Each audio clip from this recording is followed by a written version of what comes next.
Amina Prissy Longo, bonsoir. Vous êtes ministre d'État tchadienne, ministre de la Femme, de la Protection de la Petite Enfance.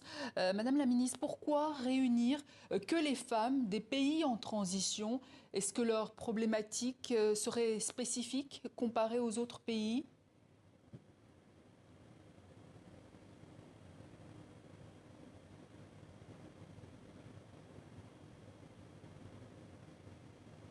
Vous me recevez?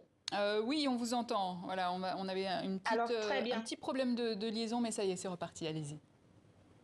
Vous l'avez dit vous-même que nos pays sont en transition. Alors, nous partageons les mêmes défis, nous partageons les mêmes difficultés. Il était impératif pour nous de nous réunir et d'essayer de voir ensemble comment est-ce que nous pouvons contribuer au renforcement d'une gouvernance donc plus valeureuse, une gouvernance qui met la femme au cœur donc de l'action du gouvernement.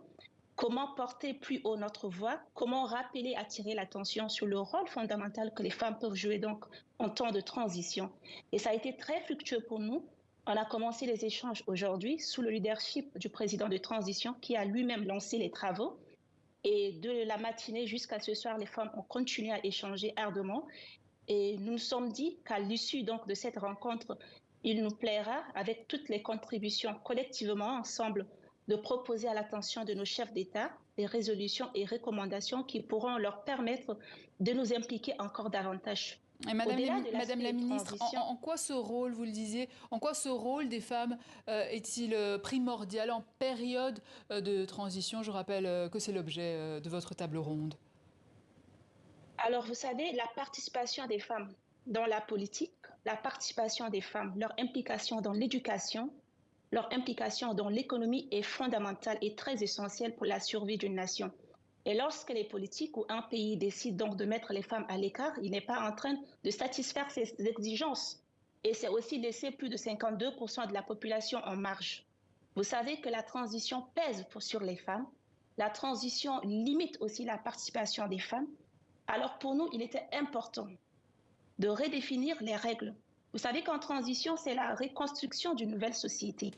Les cartes se redistribuent et donc le moment est idéal pour nous aussi de resserrer les rangs, d'identifier les axes prioritaires pour nous et d'accentuer notre plaidoirie pour faire en sorte qu'on sente qu'on est là et qu'on ne veut pas seulement être bénéficiaire, mais on veut aussi être des actionnaires. Donc en quoi est-ce une opportunité, comme vous le dites, ces périodes de transition, vous dites que c'est une opportunité peut-être pour les femmes de renverser ce rapport de force, c'est ce que vous dites? Renverser les rapports de force, peut-être c'est pas ça. C'est une opportunité, c'est vrai, mais si on ne fait pas attention, ça peut aussi nous desservir. Pour le cas du Tchad, par exemple, c'est vraiment une opportunité parce que ça a renforcé la participation des femmes. Depuis 30 années passées, c'est pour la première fois avec cette transition que les femmes occupent donc 30% des postes au sein du gouvernement. Au niveau du Parlement, c'était pareil jusqu'à ce que nous puissions ajouter au Parlement des politico-militaires reconvertis. Après le dialogue national inclusif et souverain au Tchad, nous avons donc adopté la nouvelle constitution et mis en place la Cinquième République avec ses organes qui mettent aussi la femme au devant.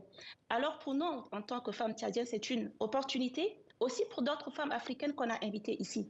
On a vu qu'il y a aussi des partis qui nous desservent parce qu'il y a un recul. Il y a plus de violences dont sont victimes les femmes, il y a plus d'insécurité et donc tout cela dessert les femmes. On a aussi vu certains pays en transition actuellement où le ministère, par exemple, en charge de la femme n'existe plus. Les prérogatives sont rattachées à d'autres départements, alors que nous avons toujours les pressions, nous avons toujours les préjugés, nous avons encore les normes sociétales ici en Afrique qui nous permettent forcément, peut-être pas, de mettre le ministère en charge de la femme. Donc pour nous, c'est une opportunité, c'est évident. Alors Mais les femmes, on ne voudrait pas donc. Madame la ministre, pardon, excusez-moi de vous couper, les femmes sont aussi les premières touchées par les sanctions économiques imposées sur certains États après les différents putschs en Afrique de l'Ouest. Comment ces pays peuvent-ils assurer leur stabilité et leur autonomie financière à ces femmes?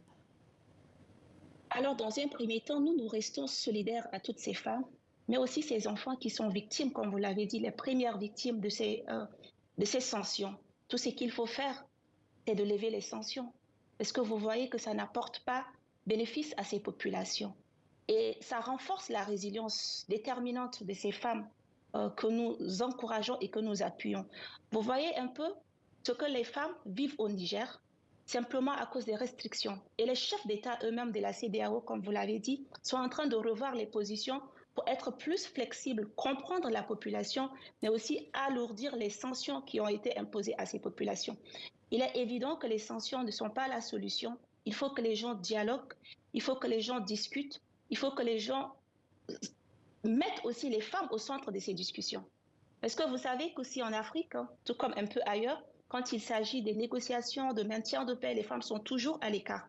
Alors, lors de cette session, on a mis en avant la mise en œuvre de la résolution 1325 qui implique les femmes dans les questions de paix et de sécurité, de le proposer aux chefs d'État d'impliquer les femmes dans ces instances de négociation pour que ces négociations soient durables et pour que la paix profite à tous nos peuples. Amina Pressi Longo, merci. Je rappelle que vous êtes ministre d'État tchadienne, ministre de la Femme et de la Protection de la Petite Enfance. Et je précise que la rencontre va durer jusqu'au 21 février.